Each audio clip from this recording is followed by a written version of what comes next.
ګناه به په قیامت کې خدای بخي، خو د تکبر ګناه به تر هغې نه بخي چې سوی جهنم ته پې نه یې لېږلی.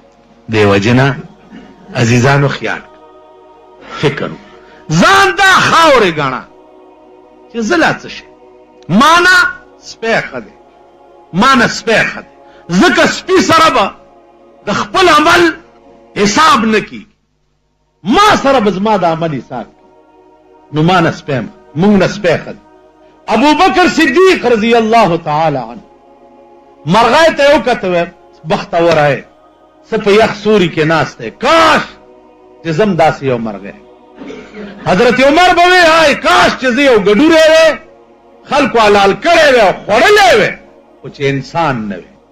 ځکه انسان دپاره چې کومې قاطع پرتې دي او قرآن ویلی دي چې دا به ورپسې راسپړلی کېږي. وکل انسان الزمناه طائره فی عنقه، هر انسان تبا د قیامت په ورځ خپل خپل کارډ په غاړه کې ځوړل.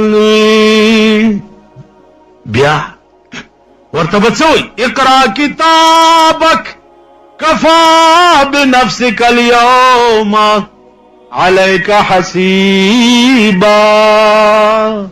ولولا دا خپل عمل نامه دی، د دغه ورځې حساب درته کافي دی چې دا ولولې پړه به دې تیار راشي.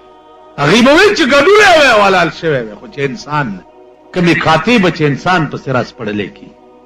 تاسو خیال څه دی؟ د دې ټولې زندګۍ واورئ، خپې، قدمونه، لاسونه، ژبه، غوږونه، سترګې، کته، دا ټول په حساب.